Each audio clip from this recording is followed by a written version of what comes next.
One. First, I will tackle my report about Faust by Johann Wolfgang von Goethe. For now, before I start to tell you about my report, I'm just tell you first about the author's biography. Johann Wolfgang von Goethe, born on August 28, 1749, and he died on March 22, 1832. He was a German poet, playwright, novelist, scientist, statesman, theater director, and critic. He is widely regarded as the greatest and most influential writer in the German language.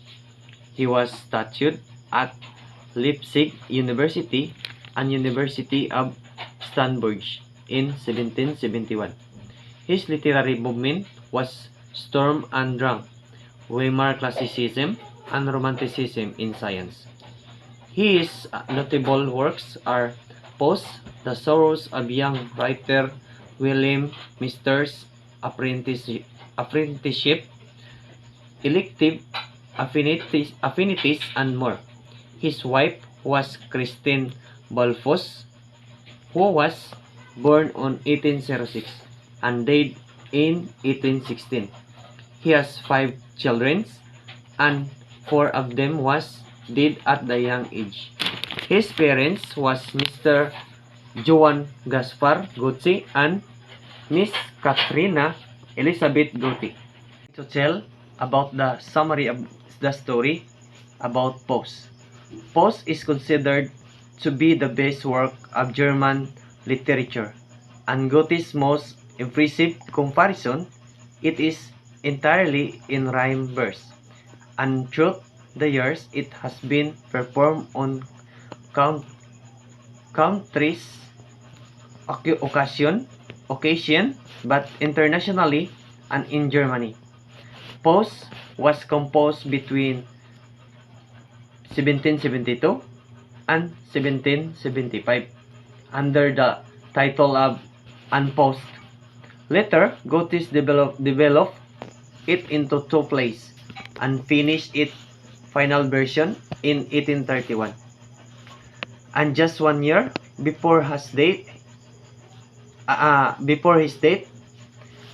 the story Faust starts in heaven, where a personification of the devil named Mephistopheles boasts to God about corruption that he has caused on earth, and bets that he can lead astray one of his most intelligent human spouse and fool them into condemning his soul to eternal damnation.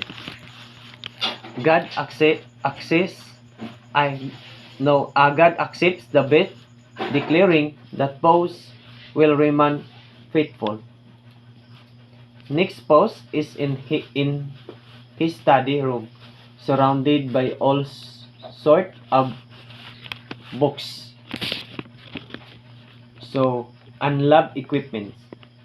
Faust complains about the fact that he has read every book that there is about the earthy subjects, from mathematics and science to philosophy and humanities, and has yet to find his way into the realm of higher knowledge and learn the real secrets of the universe. He then, hoping to find a way out of despair, summons this spirit of the earth. But the spirit refused to entertain his questions and leaves, saying that he is still ignorant.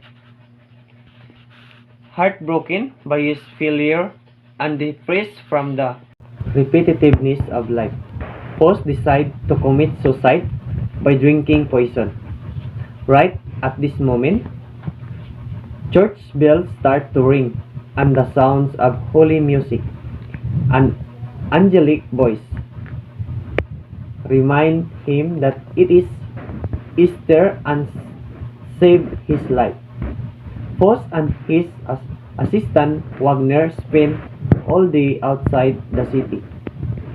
On their way back home, an ominous black dog follows them. When they arrive, the dog acts strange and starts to bark and grow bigger and bigger in size. At this moment, Faust casts a magic spell that forces the dog to show its true identity, and Mephistopheles, the devil, appears after a conversation with Faust and listening to the old man's complaints about the quality of the early life. Mephistopheles proposes a wager and offers to serve Faust on earth and glow him a moment of science so filled with while angels worship pleasure that would make him want to stay alive forever. If he succeeds in doing that, then Faust in return will trade his immortal souls for it and will serve the devil in hell for eternity. Faust is certain that he knows everything about the mortal world and what it was to offer, so he accepts the wager, believing that nothing could make him want to stay alive forever. First, Mephistopheles tries to impress Faust with magical powers and takes him to a tavern in Leipzig, where they give 3 wine to everyone only for the wine to transform into a burning fire. Man to a witch and in her kitchen gives him a poison that restores as his youth and makes him 30 younger. Faust then in a mirror sees the perfect image of a beautiful woman and regains his sexual urges. A few days later, Faust sees a beautiful maiden named Margaret on her way out of the church and instantly falls in love with her. Faust demands Mephistopheles aid him in winning the girl's heart, and devils accepts he then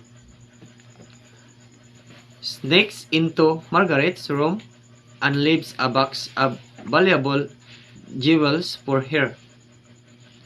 The devil organizes a meeting with Margaret and Faust at the house of their neighbor Martha.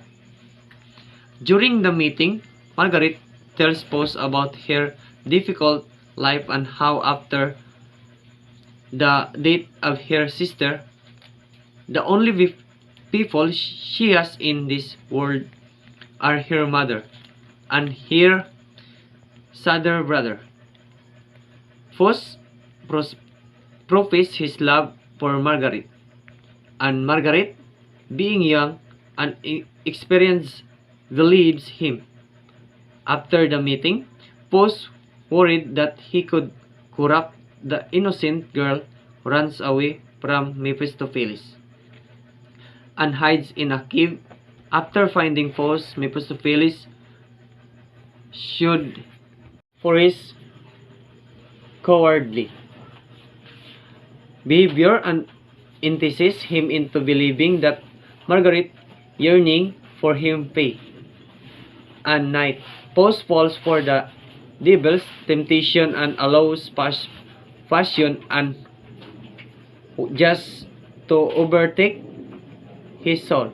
Mephistopheles then takes Faust into the girl's room again, and this time Faust and Margaret speak about relying on the obstacles in their way of consummating their relationship. Margaret says that she is a faithful Christian and she is certain that her mother will not approve of his relationship with Faust. Mephistopheles offered her a sleeping potion and tell her to mix it with her mother's drink so she could have to be with Faust. Next, Faust and Margaret spend the night together, and consequently, Margaret becomes pregnant. At the same time, Margaret's mother dies because of the sleeping potion. And never wipes. Next, Margaret's brother returns from war, and hearing of his sister's immoral lifestyle, decide to take revenge by killing the man who was so seduced here. The moment Valentine knocks on Margaret's door, Faust and Mephistopheles arrive from the other side of the street. Valentine confront Faust, and fight breaks out. During the duel, and with the hold of Mephistopheles, Magic Faust piangs his words, did into Valentine's chest and kill him. Hidden flies and sin and despairs. Margaret, upon seeing her fallen brother, tries to comfort him in his last moment by holding his head and speaking gently to him. But Valentine curses her to internal domination. After a few months, Faust, who did the sins of the murder, refers during an occult ceremony, and while watching a play staged by witches and spirit is informed truth. Mephistopheles that Margaret has been imprisoned for the crime of murdering her baby and is scheduled to be executed the next day. Faust causes Mephistopheles for hiding this room from him and vows to save her when they arrive are prison, and Faust says Margaret in the most pitiful state. He realized the damage that his selfish acts have inflicted on her. That the hells the poor girl that he can ask his assistant Mephistopheles to set her free and her to join him. Margaret, with has found clarity through her sufferings, recognize Mephistopheles for who he is and tells Faust that he reject him and his assistants, and then prays to God to save her soul.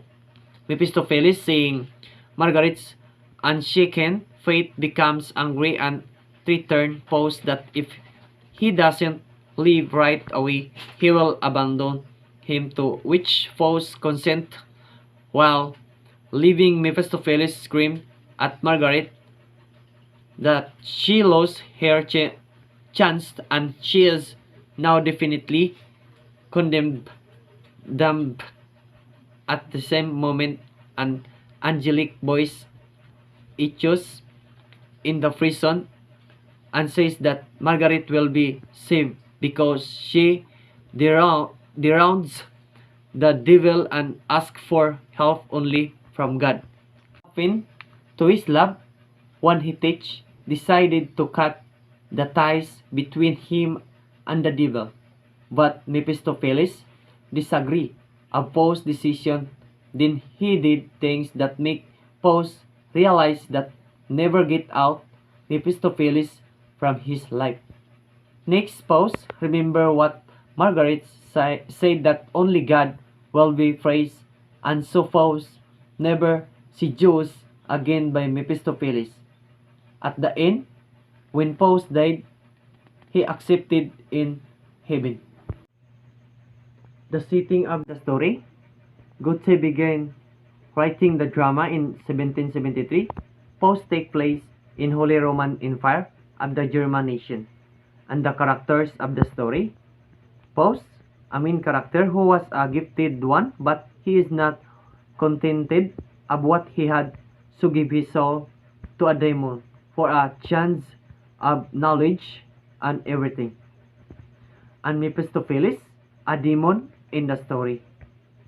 Wagner, Faust's assistant, and Margaret, Faust's lover, and who rejected Mephistopheles the demons. Valentin, Margaret's brother, and the theme of the story, Faust is driven by his desire to understand the meaning of life and to connect with the infinitude of nature from perspective. This makes one else, as we all desire meaning and to be part of something larger than ourselves. And the plot of the story, Poe is unsatisfied with his life as a scholar and becomes depressed after an attempt to take his own life. He calls on the devil for further knowledge and magic power with which to indulge all the pleasure and knowledge of the world. And the conflict of the story, Faust has realized that he is doomed to internal domination without the least hope of redemption, and when the final hour strikes, the devil's disciples snatch away the agonized and trouble-torn soul of Faust to hell to suffer eternal damnation. And the moral lesson about the story is considered in this philosophical context. Faust's many adventures all communicate the message that to find happiness, man must learn to conquer the lower elements of his nature and live constructively within the framework imposed on him. And thank you once again. Good evening.